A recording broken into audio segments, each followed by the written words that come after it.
फिर से ऐसी कोई आपदा कुल्लू में, मंडी में या हिमाचल में फिर से आए, मगर अगर कभी आएगी तो हम हमेशा पहले की तरह आप लोगों के साथ पूरी मजबूती के साथ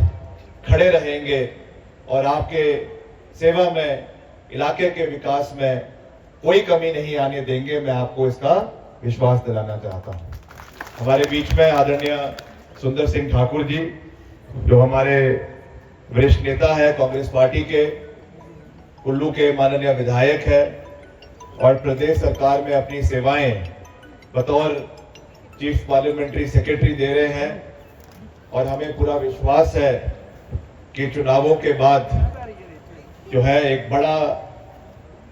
एक ताज कुल्लू के सर सजेगा, इसका भी हमें पूरा विश्वास है। हम मिलकर आगे बढ़ेंगे। कुल्लू की आवाज को मजबूत करना ये हमारा दायित्व है, हमारी जिम्मेवारी है और हम कंधे से कंधा मिलाकर एक परिवार के सदस्य के रूप में, एक छोटे भाई के रूप में अपनी सेवाएं, अपना सहयोग और अपना आपको पुरजोर समर्थन देने का हर संभव प्रयास हमेशा करते रहेंगे। श्री शेषराम आजाद जी, जो हमारे जिला कांग्रेस कमेटी के अध्यक्ष हैं, श्री चंद्रशेखर जी, जो हमारे प्रभारी हैं, शिमला से हैं, शिमला ग्रामीण से, मेरे निर्वाचन क्षेत्र से, और यहाँ पे एक प्रभारी के रूप में अपनी सेवाएं दे रहे हैं, हिम्मत सिंह ठाकुर जी, जो हमारे बीसीसी के कुल्लू के अध्यक्ष हैं, श्री किशन ठाकुर जी, ग्रामीण कृषि विकास कमेटी के सदस्य, ओम प्रकाश शर्मा जी, गिरीश ठाकुर जी, जो हमारे युवा कांग्रेस के अध्यक्ष हैं, Praveen Thakur ji, BDC member, Shri Kehar Singh Thakur ji, general secretary DCC Kullu, Khushiram ji, Narayan Singh ji, Keshav Kulluvi ji, Tekchand ji, Jai Kishan जी, ठाकुर दास जी, ओम प्रकाश नेगी जी, उर्मिल देवी जी, ओम प्रकाश जी, हुमा देवी जी, ओंकार शर्मा जी, शोभा राम जी, जगदीश जी, मोहर सिंह जी, उप प्रधान बड़ाथा पंचायत,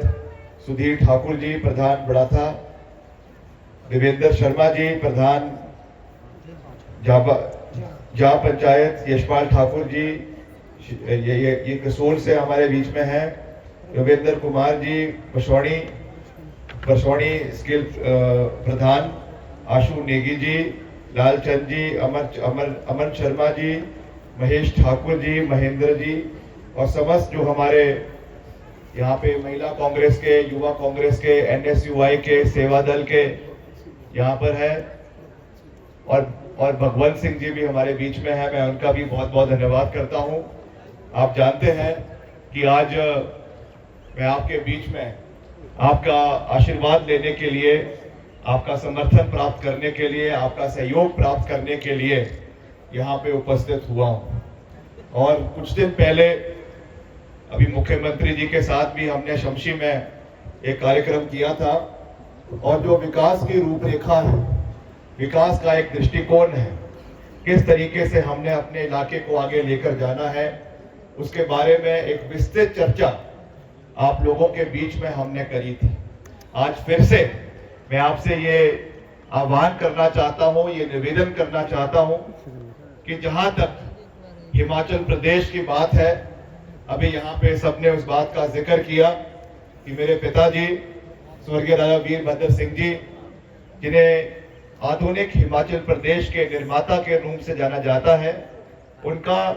कुल्लू जिला के साथ और कुल्लू जिला के सभी लोगों के साथ, महिलाओं के साथ, युवाओं के साथ, पुरुषों के साथ एक विशेष लगाव था। और वो इसलिए भी मेरे ख्याल से था क्योंकि उनकी जो एक गहरी संवेदना देव संस्कृति के प्रति थी, वो इस इलाके में बहुत गहरी है। बहुत गहरी छाप देव संस्कृति की कुल्लू जिला के अंदर है और उसके प्रति जो उनका एक सोच थी, एक नजरिया था, सरकार में रहते हुए उन्होंने हर वो कार्य किया। विकास तो इलाके में हुआ ही, उसमें कोई दो राय नहीं है, मगर उसके साथ साथ जो खास रूप से कुल्लू जिला में उन्होंने देव संस्कृति को आगे बढ़ाने के लिए निर्णायक कार्य समय समय के ऊपर किए, चाहे वो आपके कुल्लू के अंदर देव सदन का निर्माण की बात हो, चाहे वो कुल्लू दशहरे में देवी देवताओं जो आते हैं उनको नजराना देने की बात हो, भजंत्रियों को जो है सहयोग राशि सरकार की ओर से प्रदान करने की बात हो, हर दृष्टि से उन्होंने कुल्लू जिला के मान सम्मान को पूरे देश में आगे ले जाने का कार्य किया, प्रदेश में आगे ले जाने का कार्य किया। और हर तरीके से, चाहे बंजार है, चाहे कुल्लू है, चाहे मनाली है, चाहे आनी का क्षेत्र है, आउटर सराज का इलाका है, हर क्षेत्र में सामूहिक विकास हर इलाके का करने में सरकार द्वारा योगदान दिया। हमारे वर्तमान मुख्यमंत्री ठाकुर सुखविंदर सिंह सुक्खू जी ने भी पूरी मजबूती से अपने 15 महीने के कार्यकाल में उन चीजों को आगे ले जाने का भरपूर प्रयास किया, सहयोग किया।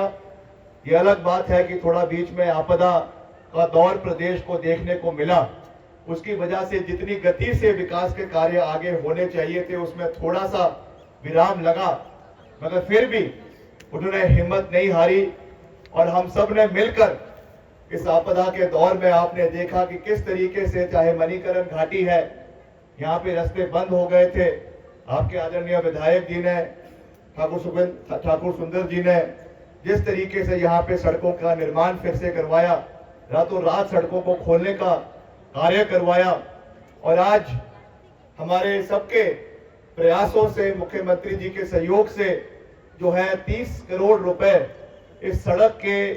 अपग्रेडेशन के लिए, मेंटेनेंस के लिए जो है वो केंद्र सरकार से स्वीकृत करवाकर आज इसका कार्य जगह जगह पर, अभी हम देख रहे थे आते हुए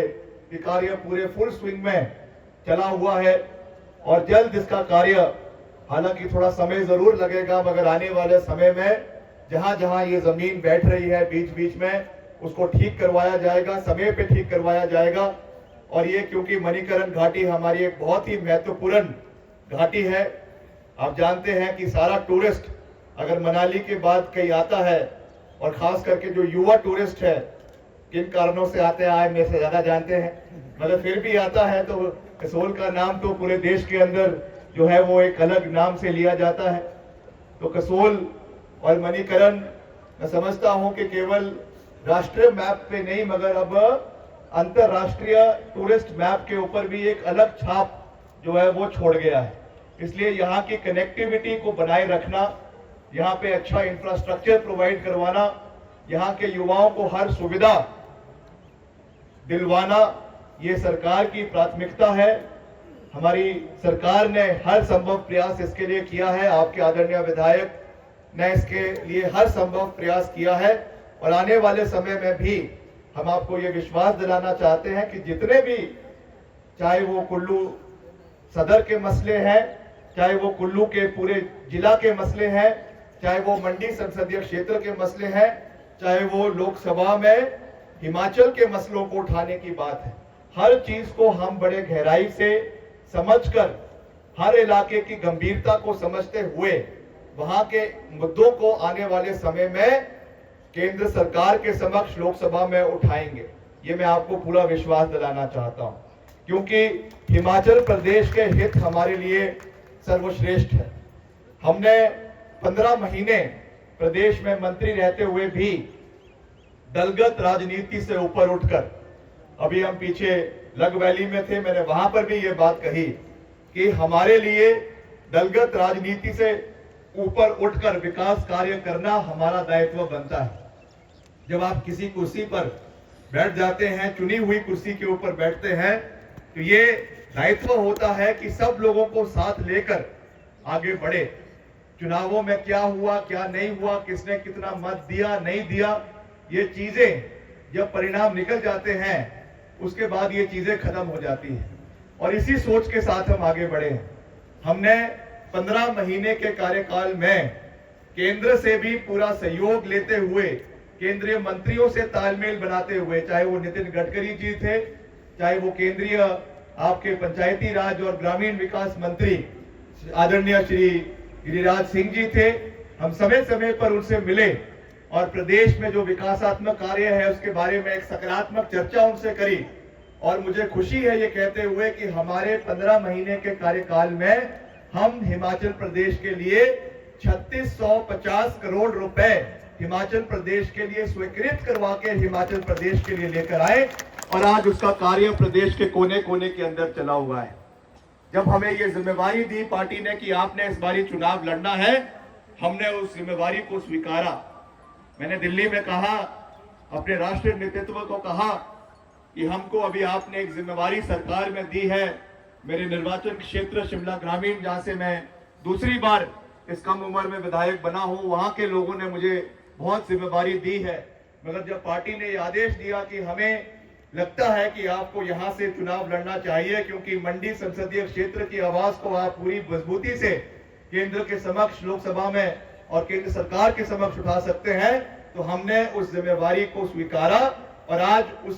उसी दौर में मैं आप लोगों के बीच में आपका आशीर्वाद लेने के लिए, आपका समर्थन प्राप्त करने के लिए, आपका प्यार प्राप्त करने के लिए आप लोगों के बीच में उपस्थित हुआ हूं। मैं आपको ये विश्वास दिलाना चाहता हूं कि हम अभी, जैसे यहाँ पे सबने कहा कि जो हमारी प्रतिद्वंदी है वो तो केवल यहाँ पे चुनावों के समय में दिखाई दे रही है और चुनावों के समय के बाद उनका यहाँ से जाना तय है। उन्होंने वापस मुंबई चले जाना है, ना उनसे कोई मिल पाता है। जिस तरीके का एक सुरक्षा घेरा उनके आसपास घूमता है सीआरपीएफ का, कोई आम जन उनसे नहीं मिल सकता है। और वैसे भी ये तो केवल चुनावों के लिए यहाँ पर आई है, इसके बाद मुंबई वापस चले जाएगी। हम तो हमेशा, मेरा परिवार पिछले 50 सालों से, चाहे हार है चाहे जीत है, कई बार राजा वीरभद्र सिंह जी मुख्यमंत्री रहे, कई बार नहीं भी जीत पाए, नेता प्रतिपक्ष रहे या विपक्ष में रहे, सांसद रहे या कभी नगर नहीं रहे, तो बिना किसी पद पे रहते हुए भी आपकी सेवा करने में कभी पीछे नहीं हटे। ये तो केवल एक बरसाती किस्म का एक फुहारा है जो यहाँ पे फटने की कोशिश कर रहा है, मगर इसके बाद ये लोग वापस मुंबई चले जाएंगे। और अगर गलती से, वैसे तो ये जीतने वाली है नहीं, मगर अगर कहीं गलती से, जैसा ये कहती है कि मैं यहाँ से प्रतिनिधित्व करूंगी, तो इनके काम करवाने के लिए यहाँ से आप लोगों को सीधे मुंबई की टिकट कटवानी पड़ेगी। तो ये सोच है। मैं तो भारतीय जनता पार्टी के नेताओं से पूछना चाहता हूं, आपने अगर किसी को टिकट देना ही था तो अपने में से किसी को क्यों नहीं दिया? क्या कारण पड़ गया कि आपको पैराशूट से मुंबई से एक अभिनेत्री की लैंडिंग यहां पे करवानी पड़ गई? लगता है कि जिस तरीके से कुल्लू के ढालपुर मैदान में आजकल जो है बड़ा वहां पे पैराग्लाइडिंग हो रही है, उससे कहीं ना कहीं ये सीख लेते हुए इनको लगा कि हम भी किसी को आसमान से उतार कर यहाँ टिकट दे देंगे तो शायद हमारा भी बेड़ा पार हो जाएगा। मगर आपके यहाँ से कई कर्मठ भाजपा के नेता हैं जो आजकल प्रभारी बने हुए हैं। मंडी संसदीय क्षेत्र के कुल्लू के मनाली के पूर्व विधायक मंत्री गोविंद सिंह ठाकुर जी, वो भी कतार में थे, उन्हीं को टिकट दे देते। या आपके जो महेश्वर सिंह जी हैं,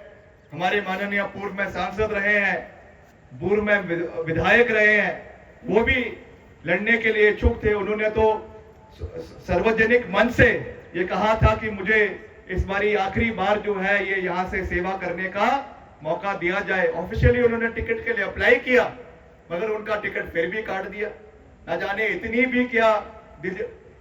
क्या दिलचस्पी थी कि आपको मुंबई से किसी अभिनेत्री को यहाँ पे उतारना पड़ा, जिनका लोगों के साथ कोई सरोकार नहीं है, लोगों के साथ कोई जान पहचान नहीं है, लोगों के साथ कोई इत्तेफाक नहीं है, लोगों के साथ कोई मुलाकात नहीं है। ऐसे व्यक्ति को यहाँ पे ले आए। अगर वो, और तो छोड़ो, जो भाजपा के कार्यकर्ता है, उनके भाजपा के ब्लॉक के लोग हैं, उनके जिला के लोग हैं,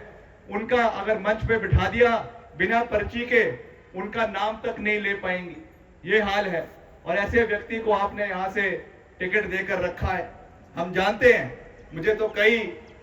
आरएसएस के लोगों के फोन आए, कई विश्व हिंदू परिषद के लोगों के फोन आए